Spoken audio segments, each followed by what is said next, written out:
नमस्कार, तुम्हा सर्वांचं आपल्या स्टडी पॉईंट या यूट्यूब चॅनलमध्ये स्वागत आहे। तर सरकारी कर्मचाऱ्यांची चांदी, महागाई भत्त्यात 3% वाढीची शक्यता, तुमच्या पगारात किती वाढ होणार याबद्दल संपूर्ण सविस्तर माहिती या व्हिडिओच्या माध्यमातून जाणून घेणार आहोत। तत्पूर्वी तुम्ही जर आपल्या स्टडी पॉईंट या यूट्यूब चॅनलवरती जर नवीन असाल तर आपल्या या चॅनलला लगेचच लाईक आणि सबस्क्राईब करायला विसरू नका। चला तर मग वेळ वाया न घालवता सरकारी कर्मचाऱ्यांसंदर्भात ही मोठी अपडेट काय आहे ते या ठिकाणी आपण जाणून घेऊया।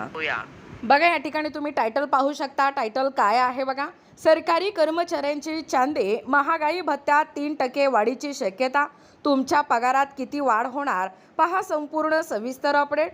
DA hike update. केंद्रीय कर्मचारी आणि पेन्शनधारकांसाठी आनंदाची बातमी ही समोर येत आहे। गेल्या अनेक दिवसांपासून प्रतीक्षेत असलेल्या महागाई भत्त्यातील वाढीची घोषणा केंद्र सरकार याच आठवड्यात करण्याची दाट शक्यता आहे। या निर्णयामुळे सुमारे 49 लाख केंद्रीय कर्मचारी आणि 68 लाख पेन्शनधारकांच्या पगारात आणि पेन्शनमध्ये मोठी वाढ होणार आहे। बघा, आता 61% मिळणार डीए। खरं तर मीडिया रिपोर्ट्सनुसार सरकार यावेळी महागाई भत्त्यात 3% वाढ करू शकते। सध्या हा भत्ता 58% आहे, जो वाढून आता 61% होईल। ऑक्टोबर 2025 मध्ये महागाई भत्ता 55% वरून 58% करण्यात आला होता, जो 1 जुलै 2025 पासून लागू झाला होता। वाढत्या महागाईचा कर्मचाऱ्यांच्या क्रयक्षमतेवर होणारा परिणाम हे कमी करण्यासाठी सरकार वर्षातून 2दा म्हणजे जानेवारी आणि जुलै या भत्त्यात सुधारणा करते। बघा, नेमकं तुमच्या पगारात किती वाढ होईल। खरं तर गणिताचा आढावा घेत महागाई भत्ता वाढल्याचा थेट परिणाम कर्मचाऱ्यांच्या हातात येणाऱ्या पगारावर होईल। एका उदाहरणावरून हे या ठिकाणी आपण समजून घेऊया। मूळ पगार, समजा एखाद्या कर्मचाऱ्याचा मूळ पगार 56,100 रुपये आहे आणि 58% डीए नुसार आतापर्यंत त्यांना 32,538 रुपये मिळत होते। जरी 61% डीए असेल तर त्यानुसार आता ही रक्कम 34,221 रुपये होईल आणि निव्वळ वाढमध्ये दरमहा सुमारे 1,683 रुपयाची वाढ होणार आहे। हे झालं बेसिक आपण समजून घेतलं। त्यानंतर एरियरसह मिळणार मोठी रक्कम। केवळ पगार वाढच नाही तर कर्मचाऱ्यांना जानेवारी ते मार्च या 3 महिन्याचा एरियर थकीत रक्कम देखील मिळण्याची शक्यता आहे।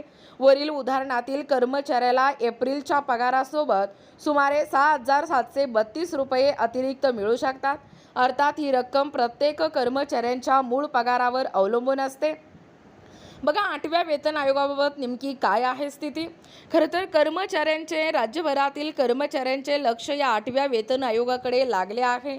नियमानुसार हा आयोग 1 जानेवारी 2026 पासून लागू होणे अपेक्षित होते, मात्र ताज्या माहितीनुसार या प्रक्रियेला विलंब होत असून तो 2027च्या मध्यापर्यंत लागू होण्याची शक्यता या ठिकाणी वर्तवली जात आहे।